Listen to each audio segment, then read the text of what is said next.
Welcome to Summary Central.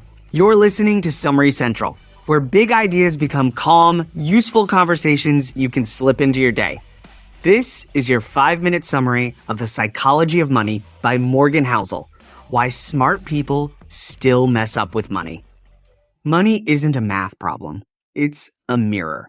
You can memorize every finance book ever written and still panic sell at the first market dip. That's because wealth has less to do with intelligence and more to do with temperament. Morgan Housel starts with two men. A janitor who quietly saved his whole life and left $8 million behind, and a millionaire who tossed gold coins into the ocean for fun. One understood behavior. The other didn't. So this book isn't about how to get rich. It's about why we act the way we do with money, and how our emotions quietly decide whether we'll end up free or trapped. Big idea 1. Everyone's money story is different. Every decision about money comes from your personal history. Someone raised during inflation fears cash. Someone who grew up watching markets boom sees risk as harmless. Neither is crazy, they just lived different stories. We all think we're rational, but we're really just biased by experience. And since modern finance is barely 50 years old, we're all financial toddlers guessing our way through adulthood. That's why it's easy to judge others' choices, and almost always wrong. Big idea 2. Luck, risk, and the myth of control. Bill Gates went to one of the only high schools in the world with a computer in 1968. That tiny stroke of luck helped create Microsoft. His brilliant classmate Kent Evans died young in an accident. Same talent, different roll of the dice. Success and failure are built on invisible randomness. When you win, luck played a part.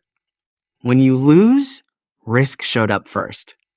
The wise response isn't arrogance or guilt, it's humility. Respect both forces and keep your ego in check. Big idea 3, the enough principle. Most people don't go broke from bad investments, they go broke from moving the goalpost. Rajat Gupta had $100 million, wanted $1 billion, and threw it all away chasing insider trades. If you risk what you have for what you don't need, you've already lost. Housel's formula for happiness is simple. Happiness plus results to expectations. If your expectations keep climbing faster than your results, you'll never feel rich.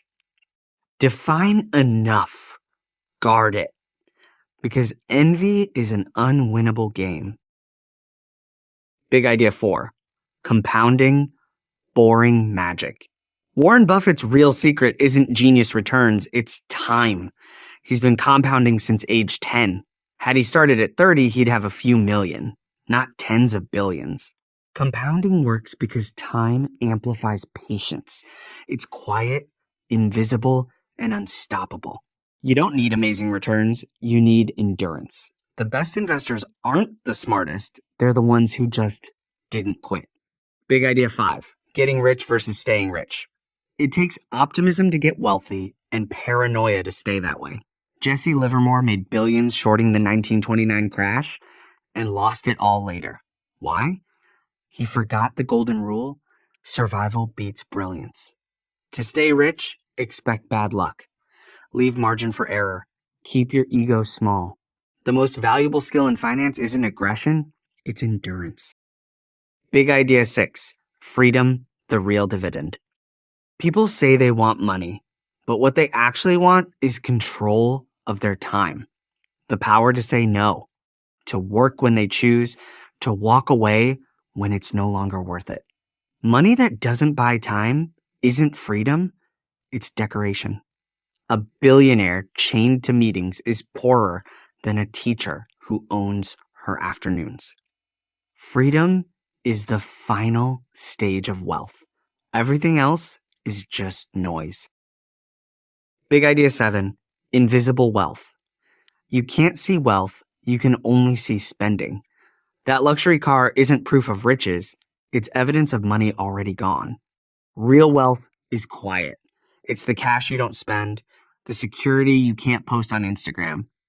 Housel says, spending to show people how much money you have is the fastest way to have less of it. Flashy lifestyles impress strangers and exhaust bank accounts. True wealth whispers, it never shouts. Big idea 8. Reasonable beats rational. Textbooks say maximize efficiency. Real life says sleep at night. A rational portfolio might be 100% stocks. A reasonable one might be 70% because the investor knows they'll panic during crashes. Being reasonable keeps you consistent. Consistency lets compounding work. And that, over decades, beats every genius trying to outsmart the system.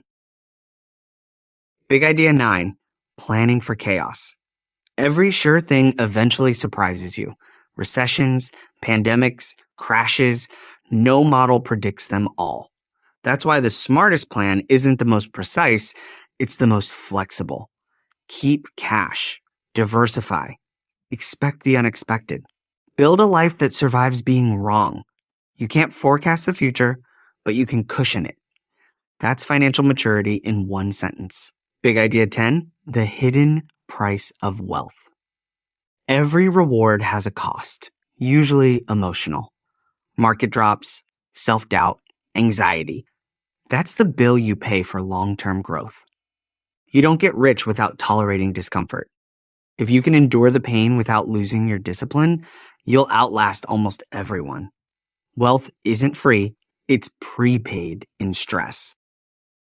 Big idea 11. The seduction of pessimism. Bad news sounds smart.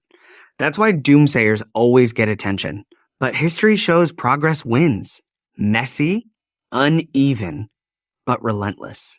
The market goes down often, but up overwhelmingly. Optimism isn't blind faith, it's a statistical fact. The future breaks, then rebuilds stronger. Bet on that. Big idea 12. Simplicity over sophistication. The longer you study finance, the more you realize it all comes down to a few boring truths. Save more than you spend. Avoid debt that controls you. Invest broadly. Be patient. Complexity looks clever, but collapses under stress. Simplicity endures. You don't need exotic tools. You need discipline, humility, and time. Big idea 13.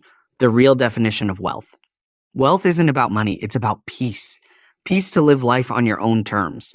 Peace that comes from not needing to check your portfolio 5 times a day. Peace that doesn't depend on other people's approval. If you wake up unhurried, grateful, and free, congratulations, you're rich. Conclusion, master behavior, not markets. The psychology of money ends with a confession. Even Housel doesn't have it perfectly figured out. He saves more than he needs, invests simply, and keeps his lifestyle small. Not because it's the highest yield strategy, but because it lets him sleep well. That's the punchline of the whole book.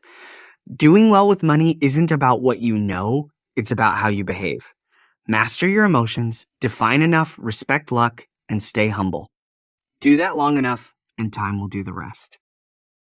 Because the real game of money isn't beating others, it's avoiding being beaten by yourself.